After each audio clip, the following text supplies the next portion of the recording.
오늘은 나시린 서원에 대한 규례인데요. 이 나시린이라는 말은 히브리어 나지르라는 단어에서 왔는데, 그 나지르라는 단어는 구별하다 혹은 거룩하게 하다라는 의미입니다. 그러니까 나실인이라고 하면요, 세상과는 구별되어 거룩하게 살아가는 사람을 일컫는 말입니다.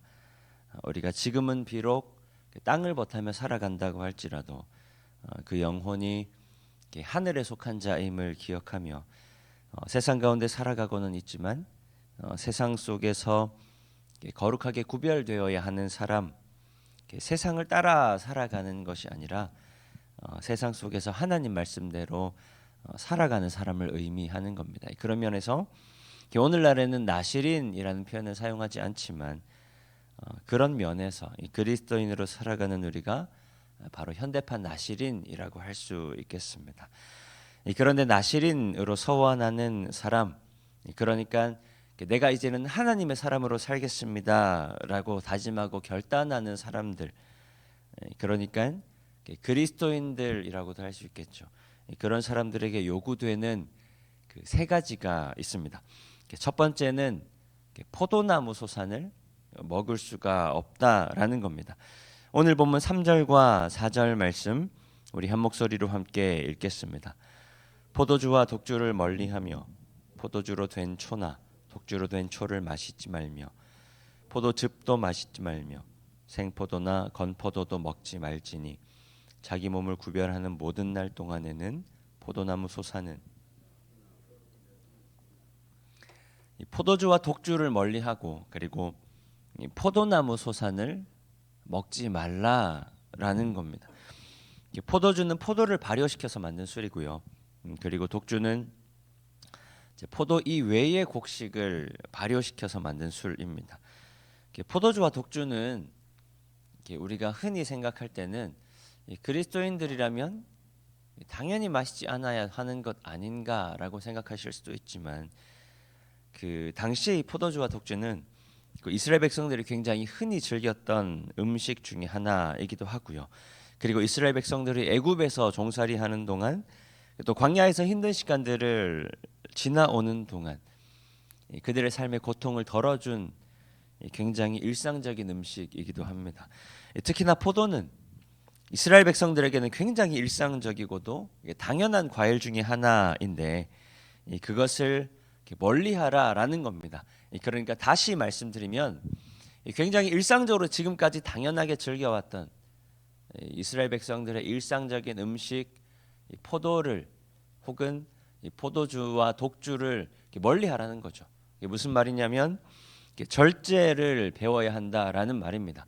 비록 지금까지 우리가 일상적으로 누려왔던 것이라 할지라도 비록 지금까지 내가 당연하다고 여기며 누려왔던 것이라고 할지라도 다른 모든 사람들이 다 누리고 즐기는 것이라 할지라도 하나님 앞에 거룩하게 구별되고자 한다면 하나님 앞에 거룩한 모양으로 쓰임받고자 한다면 절제를 배워야 한다라는 말입니다.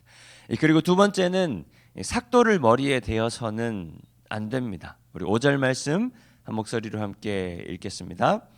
그 서원을 하고 구별하는 모든 날 동안은 삭도를 절대로 그의 머리에 대지 말 것이라.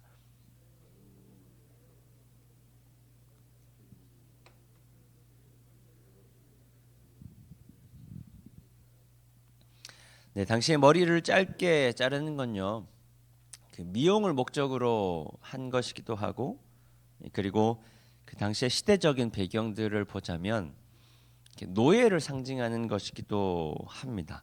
전쟁포로나 노예 혹은 죄수들의 머리를 짧게 깎음을 통해서 인격적인 모독을 주었다고 하는데, 왜냐하면 특히나 이스라엘 백성들에게는 이 머리카락은 곧 생명의 근원을 상징하는 것이었기 때문입니다. 그 사사기에 나오는 그 삼손 다들 잘 아시죠? 삼손이 머리카락을 자르면서 하나님께서 주신 힘을 상실하게 되는데요. 이 삼손에게는 이 머리카락이 생명의 근원을 상징하는 것 이상의 의미가 있었죠. 근데 이스라엘 백성들에게 있어서 이 삼손에게뿐만 아니라 이 머리카락은 하나님께서 우리에게 주신 생명의 근원이 이 머리카락에 있다라고 믿었습니다. 그러니까 이 머리카락을 짧게 깎음을 통해서 생명의 근원을 잘라버리는 것이다. 그래서 이스라엘 백성들의 머리카락을 실제로 이제 애굽 사람들이 짧게 깎음을 통해서 이스라엘 백성들의 영적인 생명을 앗아가는 의미를 갖고 있었던 겁니다. 그런데 이스라엘 백성들이 애굽에서 노예로 산 게 400년이잖아요. 굉장히 짧은 시간이 아닙니다. 몇 대를 걸쳐서 이제 노예로 생활했던 건데요. 처음에는 이 머리를 짧게 깎아야 하는 게 이스라엘 백성들에게 굉장히 굴욕적으로 다가왔다면 시간이 지나면서 이것도 굉장히 묻어내진 겁니다. 굉장히 익숙해지기 시작한 거고, 그리고 시간이 지나면서 더 이상 이스라엘 백성들에게 머리를 깎는 게 굴욕적인 게 아니라 하나의 미용으로 자리 잡혀지게 되었다라는 겁니다. 그러니까 머리를 깎지 말라라고 하는 것은 이 과거의 부정적인 기억으로부터 완전히 벗어나야 한다라는 겁니다. 나도 모르게 나를 사로잡고 있는 과거의 기억을 벗어버리고 하나님이 아니라 세상의 종으로 살아가면서 묻어내져 버린 하나님께서 주신 신앙의 생명력을 다시 회복해야 한다라는 말입니다. 그래서 여러 가지 환경이나 여러 가지 눈앞에 보이는 것들에 주저하거나 망설이지 말고 오직 하나님을 신뢰함으로 나아가야 한다. 오직 하나님을 의지함으로 나아가야 한다라는 말입니다. 그러면 세 번째는 시체를 가까이 해서는 안 된다는 겁니다. 오늘 보면 6절과 7절 말씀 우리 함께 읽겠습니다. 자기의 몸을 구별하여 여호와께 드리는 모든 날 동안은 시체를 가까이 하지 말 것이요 그의 부모 형제 자매가 죽은 때에라도 그로 말미암아 하나님께 드리는 표가 그의 머리에 있음이라. 이스라엘 백성들은 이 시체를 부정한 것으로 여겼습니다. 왜냐하면 시체는 곧 죽음 혹은 절망을 상징하는 것이기 때문입니다. 그러니까 시체는 극복할 수 없는 죽음 혹은 극복할 수 없는 절망을 상징하는 것이었기 때문입니다. 그러니 하나님 앞에 자신을 구별하여 거룩하게 드리는 사람들은 죽음과 절망을 멀리해야 한다라는 말입니다.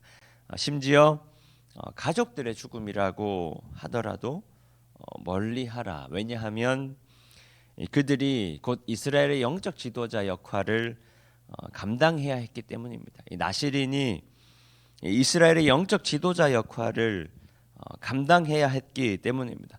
이 모든 사람들이 다 절망에 빠져 있는 순간이라고 할지라도 그 절망을 벗어나 하나님으로 인한 소망을 바라보고 절망에 빠진 이스라엘 백성으로 하여금 절망을 딛고 일어나 소망으로 나아가게 하는 사람이 바로 나실인이기 때문입니다.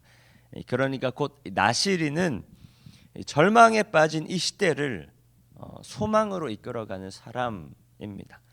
그것을 위해서 자신의 욕구를 포기하고 과거의 나를 핑계하지 아니하고 오직 하나님 말씀을 따라 담대히 자신을 하나님께로 내어던짐을 통해서 예수님만이 이 땅의 유일한 소망임을 선포하는 사람이 바로 나실인, 이 땅 가운데 예수 그리스도만이 유일한 소망임을 선포하는 사람이 바로 오늘 그리스도인으로 살아가는 내가 되어야 한다라는 말을 오늘 말씀은 우리에게 하고 있는 겁니다. 그래서 오늘 말씀을 통해서 오늘 허락하신 귀한 하루를 살아가는 가운데 하나님께서 우리 가운데 허락하신 귀한 사명 혹은 소명을 감당하는 모든 성도님들 되시기를 축복합니다.